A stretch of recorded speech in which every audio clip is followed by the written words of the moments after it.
Sylvester and the Magic Pebble by William Stagg. Sylvester Duncan lived with his mother and father at Acorn Road in Oatsdale. One of his hobbies was collecting pebbles of unusual shape and color. On a rainy Saturday during vacation, he found a quite extraordinary one. It was flaming red, shiny, and perfectly round like a marble. As he was studying this remarkable pebble, he began to shiver, probably from excitement, and the rain felt cold on his back. "I wish it would stop raining," he said. To his great surprise, the rain stopped.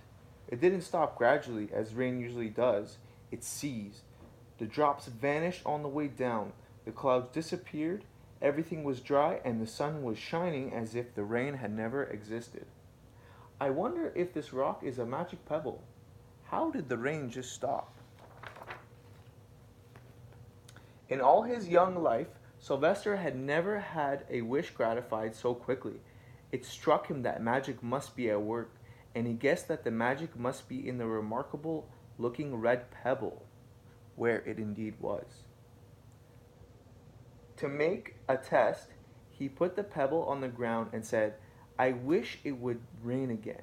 Nothing happened, but when he said the same thing holding the pebble in his hand, the sky turned black. There was lightning and clap of thundering, and the rain was shocking and shooting down.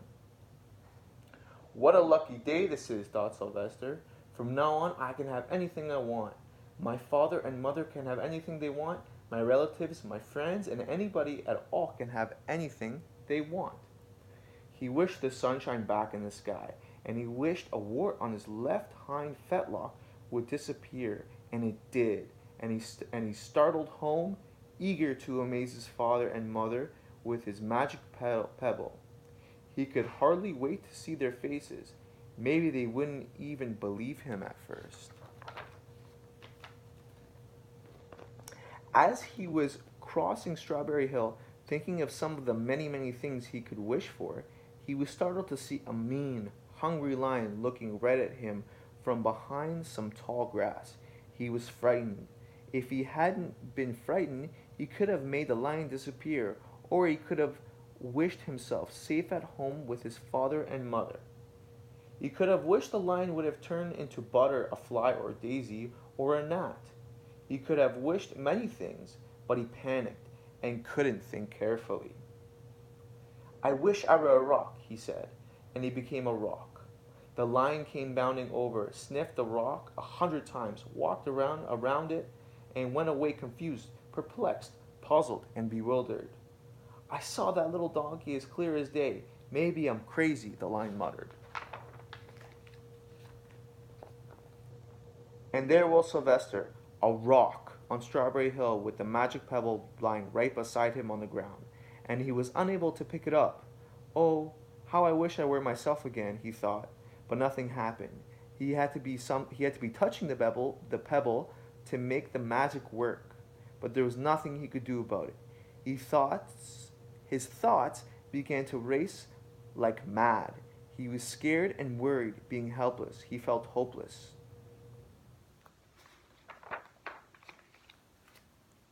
Meanwhile, back at home, Mr. and Miss Duncan paced the floor, frantic with worry. Sylvester had never come home later than dinner time. Where could he be? They stayed home all night wondering what had happened, expecting that Sylvester would surely turn up by morning, but he didn't. Miss Duncan cried a lot, and Mr. Duncan did his best to soothe her. Both longed to have their dear son with them. "I will never scold Sylvester again as long as I live," said Miss Duncan, "no matter what he does." At dawn, they went about inquiring through all of the neighbors. They talked to all the children, the puppies, the kittens, the colts, and the piglets. No one had seen Sylvester since they went to the police. The police could not find their child.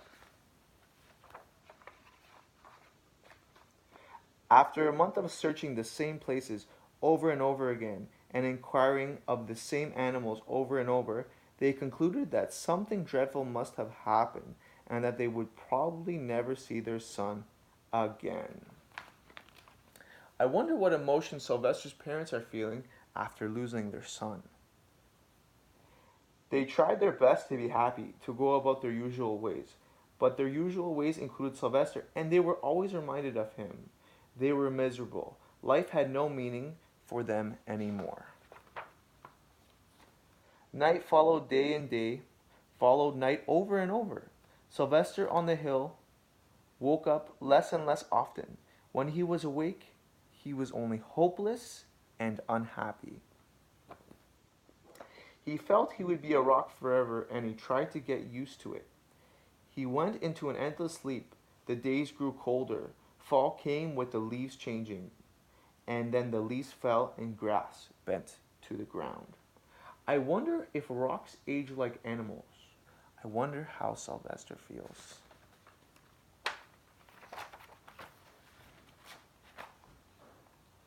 One day in May, Mr. Duncan insisted that his wife go with him on a picnic.